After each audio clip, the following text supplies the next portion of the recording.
In today's session, we are going to start module 2, that is microwave network theory.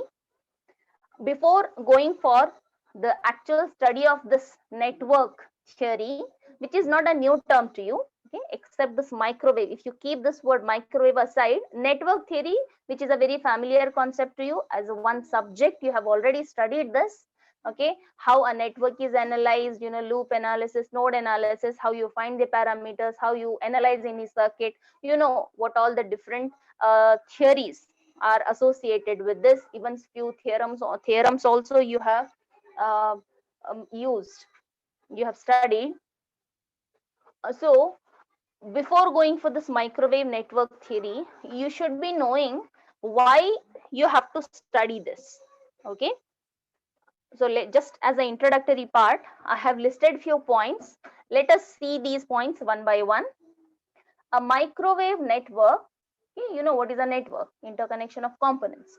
So a microwave network, it is formed when different microwave devices and components like sources, attenuators, detectors, resonators, filters, even probably microwave devices like diodes, whatever, microwave devices in general, they are all coupled together, they are all connected together by lines, and even as a separate part, a separate concept, you're going to study about the waveguides. So waveguide also acts as a transmission line. In the introduction of the transmission lines, I had shown you a few images. So two line or open wire waveguides, they all act as transmission lines. So when you connect all the microwave devices, in a specific fashion, we don't know how they are interconnected. In generally, they are coupled together by means of a transmission line in order to transmit the microwave signal. So if you connect the different components by means of a transmission line for the transmission of the microwave signal, then you call that particular network a microwave network. And this is a general term which may be useful to you in the further concepts. So this point I have added. The point of interconnection of two or more devices is called a junction. You know about this already. Even in network theory, you come across junctions. Now, coming to the low frequency analysis, which you do. You have studied it in network theory. You have even performed few experiments in your laboratories. So for low frequency network, which you are familiar with, what is a port? A port is a pair of terminals, right? Input port, output port. You just name. If you have a circuit like this, some resistors, capacitor, inductor, something like that. This part we call it input port, and this side we call it output port. So this is a very usual notation which you go for in case of low frequency network. Now coming to the microwave network, okay, which is different from this because you're working at higher frequencies here. Whereas for a microwave network, what is a port? A port, it is not a terminal, pair of terminals. In fact, it is a reference plane. Try to understand three-dimensional view. अगर आपके पास एक circular waveguide है, a transmission line, okay, assume करो कि आपका ये water pipe है. Now you can't point anywhere as pair of terminals are input, pair of terminals are output. Instead, you have to take one slice of this, okay, open mouth, okay. In front of this, you need to consider this plane, and this complete plane near this opening will act as your input port. That is the difference. Imagine karo ek pipe hai, water pipe. In front of it, okay, opening, its mouth will be there. Before this mouth, just before this, okay, entrance, you need to consider that area, specific area, as that plane will act as input port, and at the end it will be output port.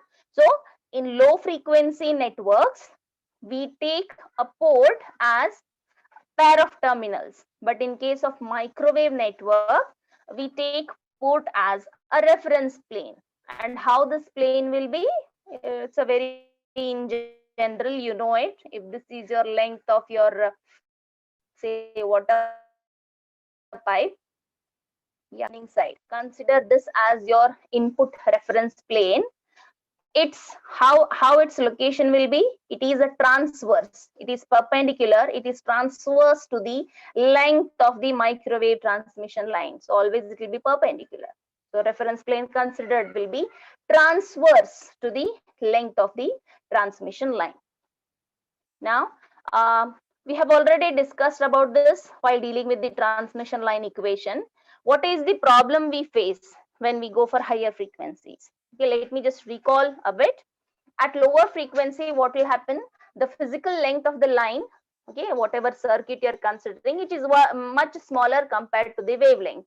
That is, frequency come hai, and network का जो length है, the physical length which you are using, the circuit which you are designing, it is comparable, it is very smaller compared to the wavelength of the signal which you are using. Because of this, whatever transit time effect comes, you are neglecting it. That's why whatever value you take, definite values you consider. Output is this, input is this, resistor is this, the value you consider directly. And whatever voltage and current you take, they are in terms of these variables are voltage and currents, V and I, right? The input and output variables are voltage and current. This I'm talking about low frequency.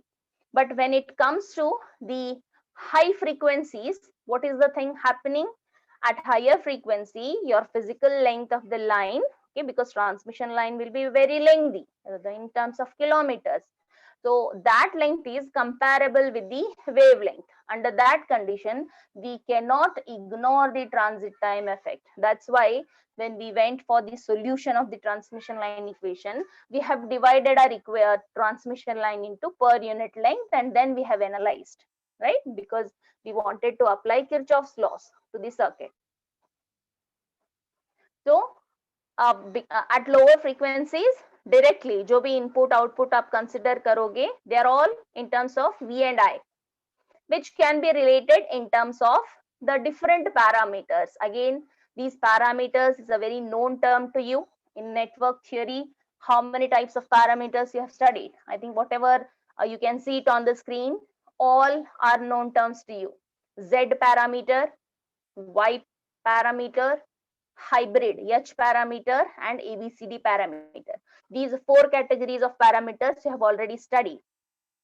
So you can relate your voltage and current, which are your input and output at lower frequencies, in terms of these parameters. Okay, what is the advantage of using these parameters? Why you go for parameter analysis?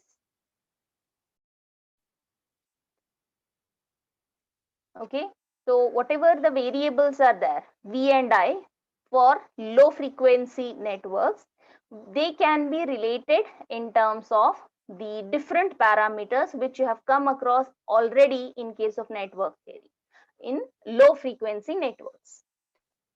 Okay, this is just a recalling of those concepts before actually going for microwave network theory. So what are the different relationships for a two-port network for these different parameters Z, Y, H and ABCD?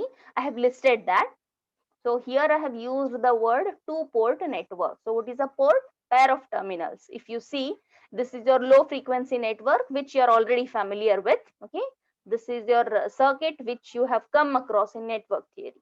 And this side, it is input port. This is output port. So I have used the word two-port network. So two-port indicates we'll have input port and output port. Port indicates pair of terminals, because still I am in low frequency network. I have not now switched to microwave network, because there a port will be a plane, not the pair of terminals.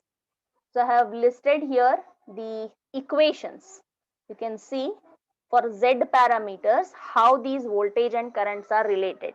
if you can see, if this is your low frequency network, V1 indicates the input voltage, I1 is the input current, V2 is the output voltage, I2 is the output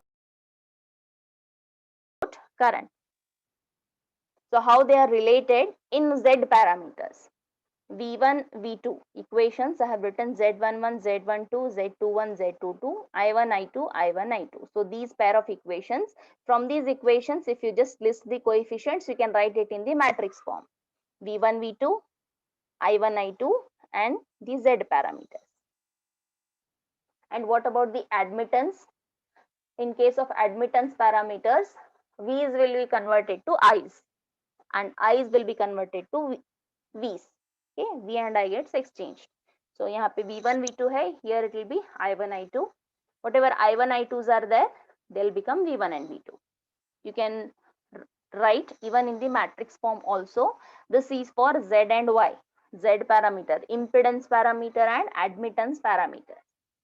Similarly, hybrid parameters, combination, hybrid. V1 equals to H11 I1 plus H12 V2. So it's a combination, hybrid.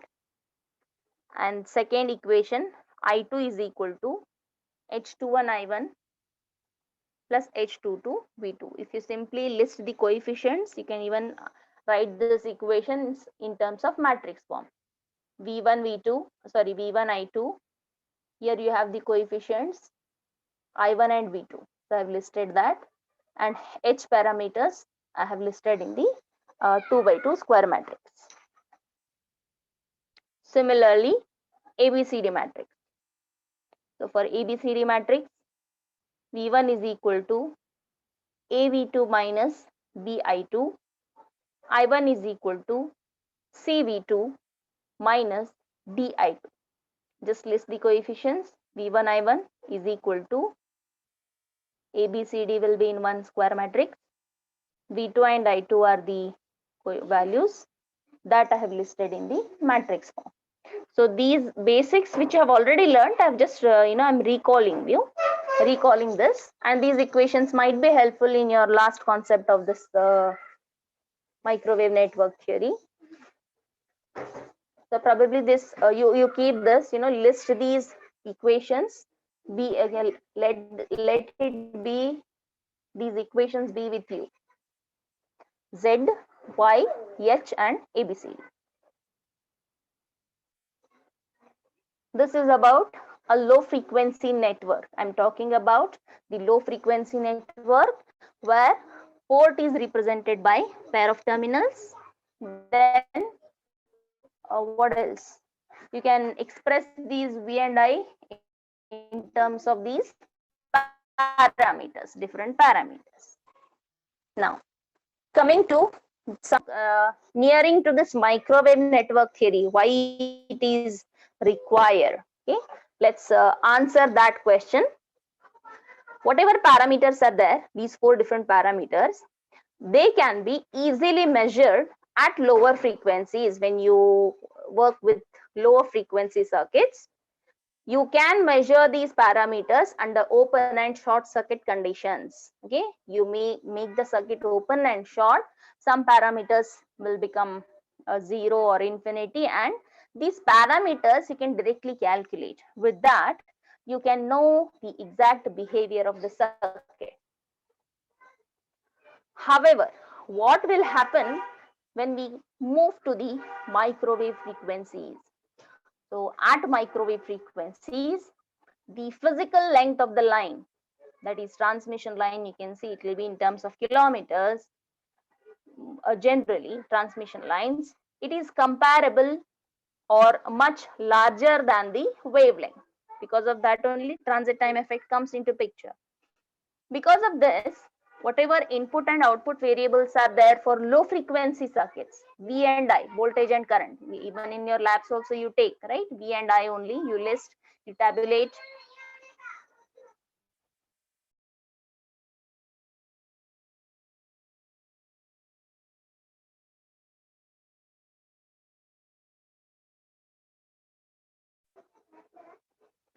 V and I, which are the variables, input and output variables in case of low frequency networks. But as usually, directly we cannot take these as they are for microwave frequencies, because we these voltage and current values, they are not well defined at any given point for a microwave circuit. The values will vary, they fluctuate. Okay, they are not very well defined at a given point. This is for microwave circuit I'm talking about. But in case of low frequency, you directly take V and I, right? You measure and you just tabulate and you calculate the things, you whatever output a circuit gets. But it is different case with the microwave circuit, because the wave values, they are not well defined. And it is very difficult at microwave frequencies to measure these parameters. Why it is difficult to measure? We have some three reasons. Very first reason is the non-availability of the terminal voltage and current measuring equipment. We don't have such equipment to measure the voltage and currents, parameters. We don't have such equipment as such as for now. And second, whatever we do, the short circuit and open circuit conditions we achieve in case of low frequency circuits, it cannot be achieved easily for greater frequencies. So as the frequencies increase, achieving the short circuit and open circuit conditions, it will become difficult, because of which parameters cannot be measured easily. And one more reason, due to the active devices present in the circuit, the circuit becomes unstable for short circuit and open circuit. Even if we achieve short and open circuit, it is difficult that the circuit becomes unstable due to the presence of active devices. So these are main reasons why we cannot measure the different parameters, Z, Y, H and ABCD parameters at a microwave frequencies. Okay, because of all this, what all we have studied in this introductory part, this is all the basics which is basically required. This may give you some reasons why we require a separate separate representation of for a two-port network. For low frequencies, you have Z parameter, you have you have H parameter, Y parameters, and these parameters will make your work easier. In low frequencies, you have already done this, but similar parameters if we want to use at microwave frequencies, क्योंकि आपका circuit analysis easy होगा. Okay, one reason, as your classmate has dictated. So already the analysis will become easier with these parameters. But if we want to use these for microwave circuits, we come across certain difficulties. So all these reasons will they are giving us a chance to develop a separate representation. We require a different set of parameters for microwave frequencies, because regularly जो आपने parameters पढ़ा है for low frequencies, we cannot use them at microwave frequencies. That's why we go for a different parameters, set of different representation of the parameters for microwave circuits.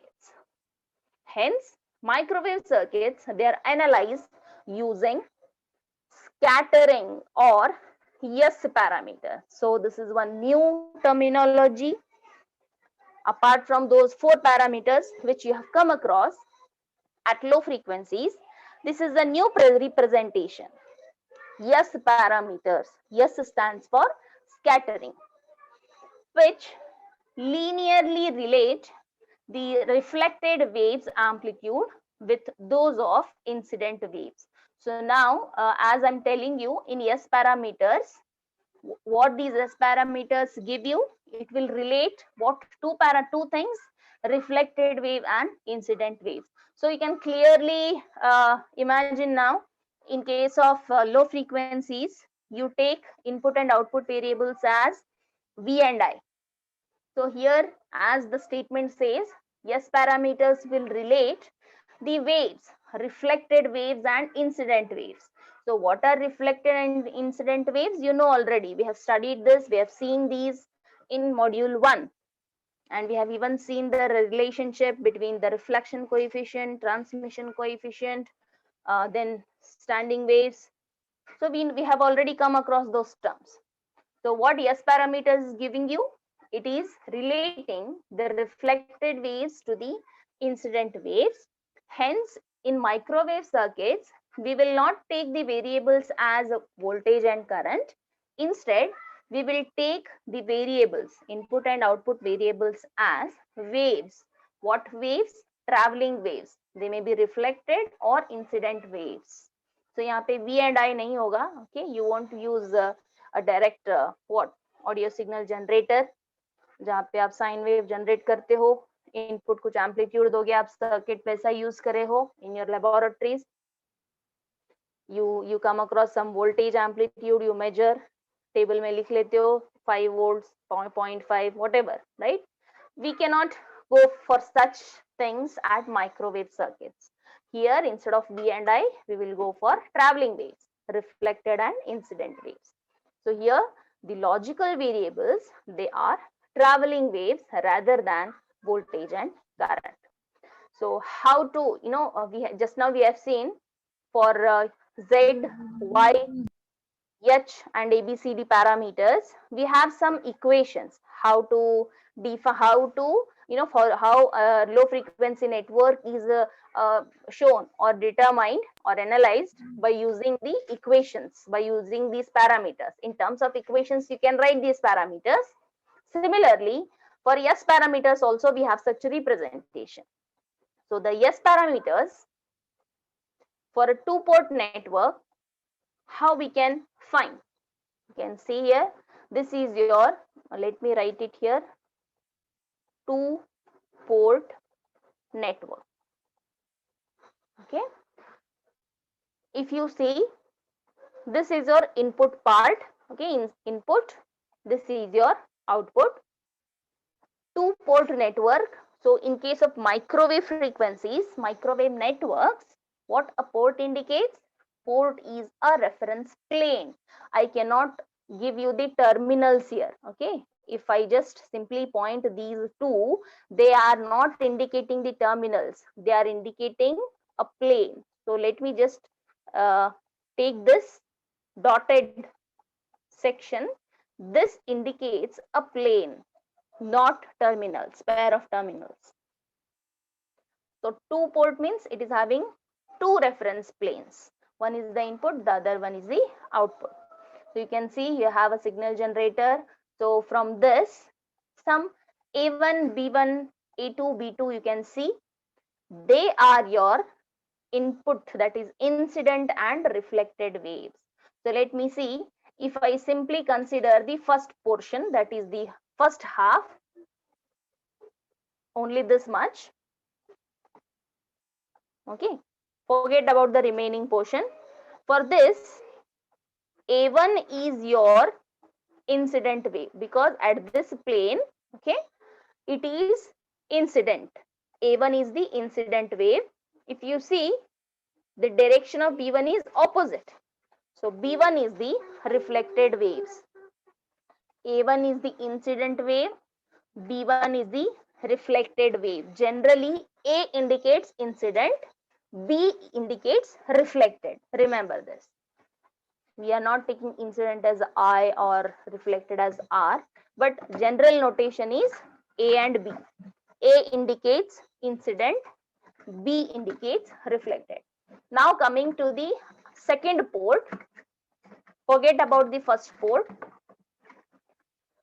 For this plane, A2 is your incident wave. Okay, don't think that direction will be like this. No, I am talking about the plane.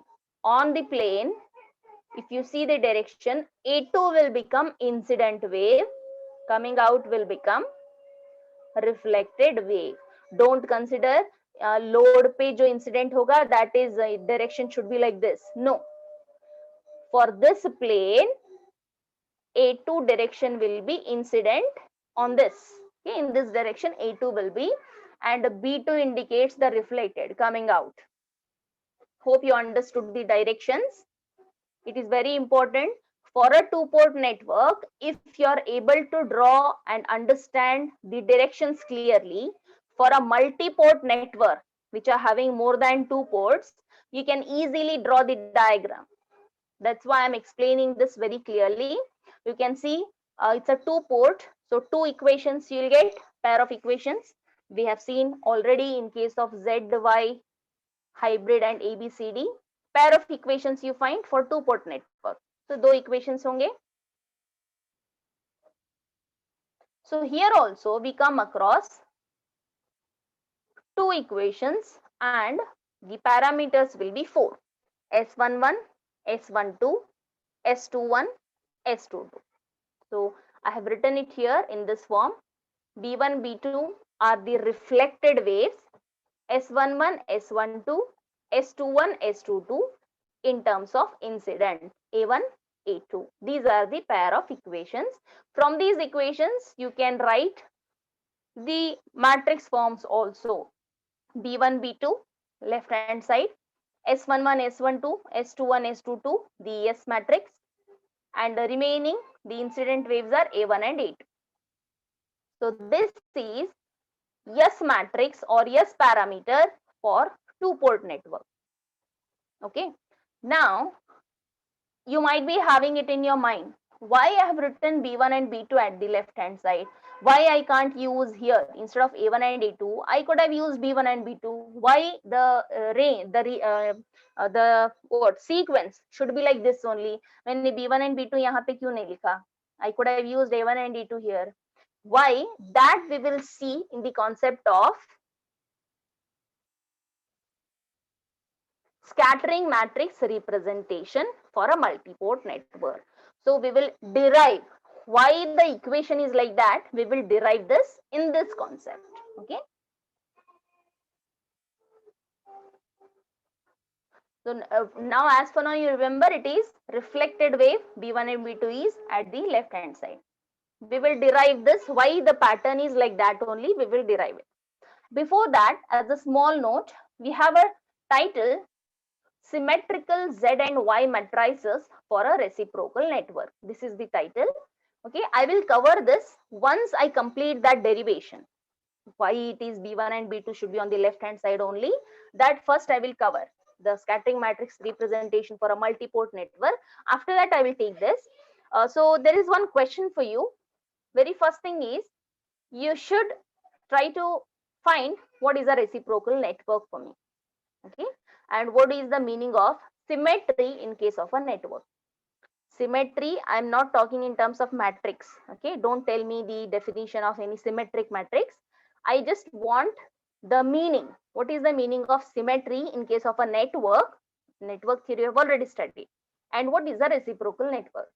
And we will be covering this small derivation. Okay, very important one. The small derivation as well as scattering matrix representation for a multi-port network. These 2 topics we will be covering in the next session.